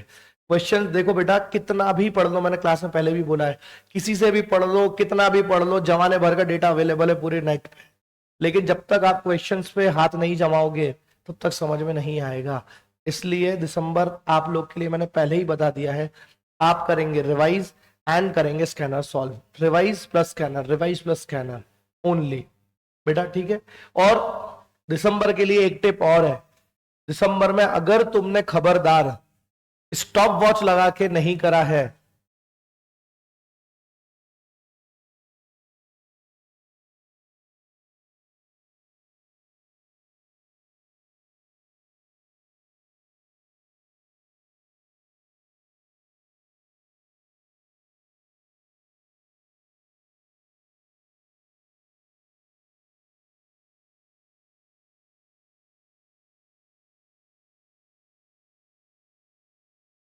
बेटा सुनो सारे बच्चे, एक मिनट, ओह एक मिनट, आपको ए वही 180 मिनट्स मिलेंगे एग्जाम में 100 मार्क्स को गेन करने के लिए। तो 1 मार्क तो ऊपर चला गया यार, ये क्या है ये notes.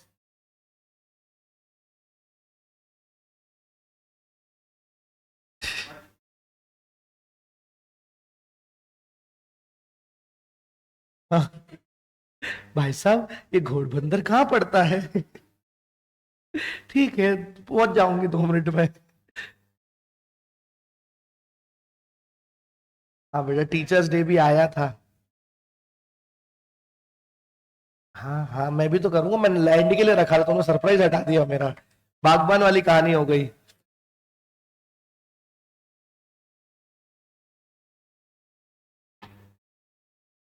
One eighty marks dough, अरे यार वो बार वो क्यों नहीं, क्या हो रहा है यार, आदत 180 मिनट्स 100 मार्क्स, अब ऊपर मत पहुंच जाना, ठीक है ठीक है। तो 1 mark is equal to 1.8 minutes, approx दो मत गिनो, मत गिनो दो, वरना तुम 4 के लिए 8 मिनट लगा दोगे, तुमको 6 मिनट लगाना है। समझ में आ रहा है क्या बेटा, ये याद रखना।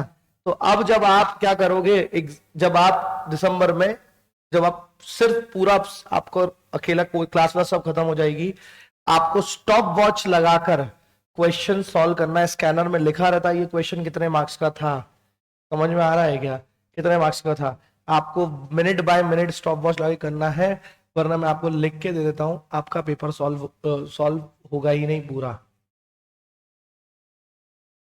तो जो भी हो बेटा ध्यान रखो, आपको टाइम का बहुत ध्यान रखना है, टाइम को मैनेज नहीं करोगे पेपर छूट जाएगा। 100 मार्क्स का पेपर करके आओगे देन यू कैन एक्सपेक्ट कि मेरे को 60 प्लस आएंगे, करके ही 80 का आओगे तो यू कांट एक्सपेक्ट कि मेरे को 60 आ जाएंगे। मिनट मिनट बहुत ज्यादा वो है आपके लिए, समझ में आ रहा है क्या, क्लियर है? चलो जी डन। आ जाओ क्वेश्चन नंबर 19 पे, क्या बोल रहा है सीटीपी से रिलेटेड एक और, हाँ पूरा बन गया तो फिर मैं नहीं करा रहा हूँ, ये हटाओ, फिर दूसरी चीज करा दो, उसमें बहुत सारी चीजें और है, हटाओ। 15 पे आ जाओ, निकालो इसका आंसर जल्दी से। चलो पहले इतना पढ़ो फिर उतना पढ़ते हैं। P Limited a registered person provided following information for the month of October 2020, 2020 अक्टूबर के लिए बोला है, और all amounts are exclusive of GST।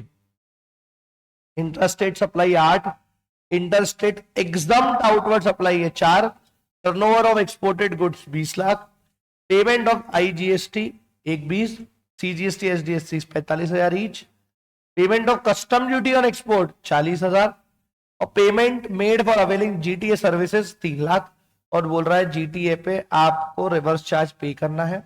Explain the meaning of aggregate turnover and compute the aggregate turnover of P limited of October this, all amount are exclusive of GST. आपको मेरे को ये बताना है कि इस पूरे क्वेश्चन में आप पूरे क्वेश्चन में एग्रीगेट टर्नओवर क्या होगा ये आप मुझे कैलकुलेट करके बताएंगे, बहुत ज्यादा इजी है।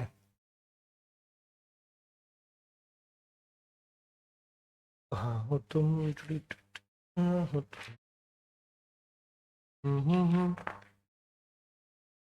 कैलकुलेट, और इसके लिए आपको दिए जाते हैं सिर्फ 1 मिनट। बोलो नहीं, आंसर नहीं बोलने का बेटा कभी, सिर्फ 1.5 मिनट। ये रहा क्वेश्चन आपके पास। थोड़ा सा बेटा दिक्कत आ रही होगी देखने में ऑनलाइन वालों को, बट प्लीज देख लो।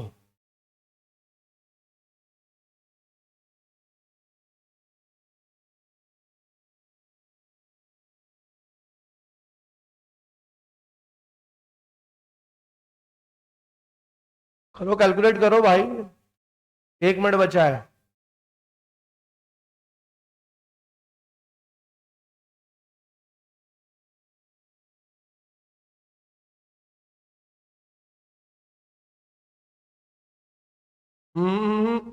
एग्जाम में आप पास में नहीं बैठोगे बेटा।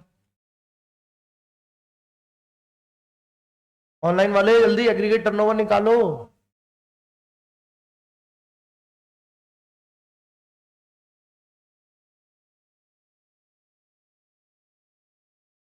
गरिमा बेटा ये तो ठीक है, बट मेरे को आंसर ये दो, आपने लिख दिया, आंसर ये दो कि इसका एग्रीगेट टर्नओवर होगा क्या।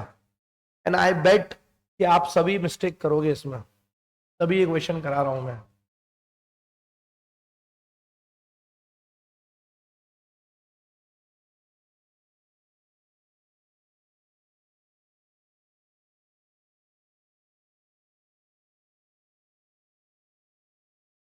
बेटा 1.5 मिनट हो चुका है। जैसे ही 5 नंबर का क्वेश्चन था, लेकिन 5 में से मैंने 1.5 इसलिए दिए थे कि लिखने का टाइम था। चलो आधा सेकंड और ले लो, आधा मिनट हो गया सबका। बोलो। हाँ 1 मिनट। एक आंसर आ रहा है 30,30,000। हाँ बोलो बेटा कृष्णा, योर आंसर। बोलो बोलो। 15 लाख। बहुत बढ़िया, 29 लाख। बहुत बढ़िया। 32 लाख।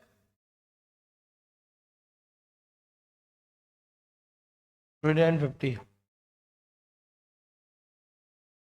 मनीष बोल रहे हैं सर मेरा आंसर सही नहीं आता। अरे बेटा कोई बात नहीं, आंसर सही नहीं आता, क्लास में जितनी गलती करना है तू कर, एग्जाम में नहीं करना बेटा। गरिमा ऐसे डरते नहीं है, वॉरियर हो तुम, वॉरियर। आंसर निकालो। मनीष का आ रहा है 32, रिंकी का आ रहा है 30,30,30। ऋषिका, शुभ, वंश, गरिमा। शुभ का आ रहा है 29,50। 29,50 सबसे ज्यादा मेजोरिटी है। और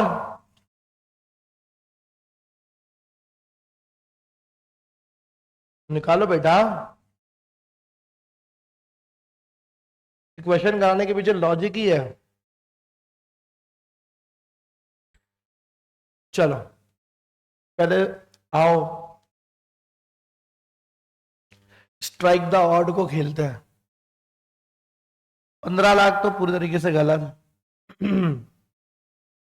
30,30 गर्व और रिंगी का आया था, ये भी गलत।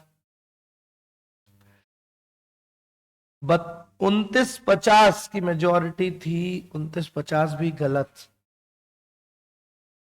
ठीक है, अब बात आती है 32,500 और 32 लाख। 32 लाख गलत।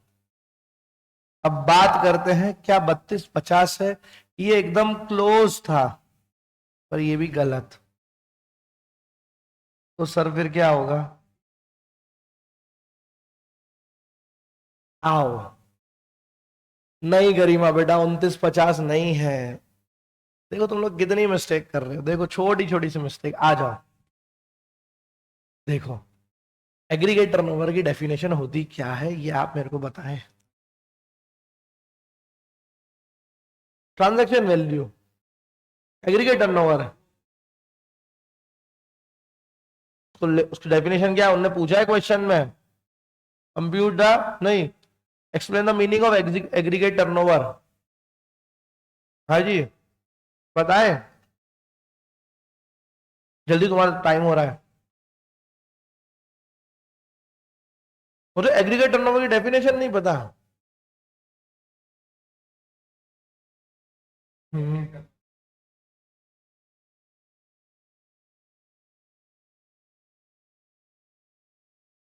देख लिया। हाँ हाँ। और इनवर्ट सप्लाई वाला क्या था कुछ, वो कुछ नहीं लेना, नहीं लेना। बहु डेफिनेशन तो सही बोली है, तो ये गलती क्यों कर रहे हो? चलो बताता हूँ क्या होगा। अच्छा, ये ऐड होगा एग्रीगेट टर्नओवर में, ये ऐड होगा, ये होगा, होगा, ये होगा, ये होगा, होगा, पेमेंट ऑफ आईजीएसटी होगा, माइनस नहीं, जुड़ा हुआ है क्या वो ऑलरेडी, माइनस क्यों करना है? तुम लोग गलती क्या कर रहे हो, माइनस कर रहे हो, वो जुड़ा हुआ है क्या इनमें, कंसीडर ही नहीं होगा, ये नहीं होगा। अच्छा, ये सीजीएसटी जीएसटी नहीं, custom duty on export, minus करने को हमेशा सीजीएसटी एसजीएसटी बोला है, कोई और ड्यूटी नहीं बोला है, ये ऐड होगी, ऐड होगी। और इनवर्ट सप्लाई का कुछ करते हैं क्या, नहीं करते, ये नहीं होगी। 32,40,000 इज द राइट आंसर। बेटा तुम 32,50 कैसे ले आए थे, क्या गड़बड़ कर दी थी? लेस नहीं होता बच्चा, लेस क्यों होगा, जुड़ा हुआ है क्या, टोटल टर्नओवर दिया है क्या, उसमें से घटा के कैलकुलेट करना था क्या? तो जीएसटी माइनस होगा, माइनस करना ही नहीं है भाई, माइनस कब करते हैं, क्लास में कोई बच्चा आएगा तभी तो मैं उसको क्लास के बाहर कर पाऊंगा, कोई ऑलरेडी बाहर है तो उसको बोलूंगा बाहर जा। क्लास में कोई आया होगा तो क्लास के बाहर जाएगा ना, ऐड लेस तो मैं तब करूंगा जब वो ऑलरेडी ऐड हो, वो ऑलरेडी बाहर है तो और कितना बाहर जाएगा? ए यार, तुम लोग ऐसा मत करो यार, समझ में आ गया? चलो, अब कल के लिए, कल क्या करेंगे हम, time of supply and place, नहीं तुम्हारा टाइम ही नहीं रहेगा, दोनों हो जाएगा, तो तुम करा दो, नहीं एक दिन में नहीं होगा बेटा।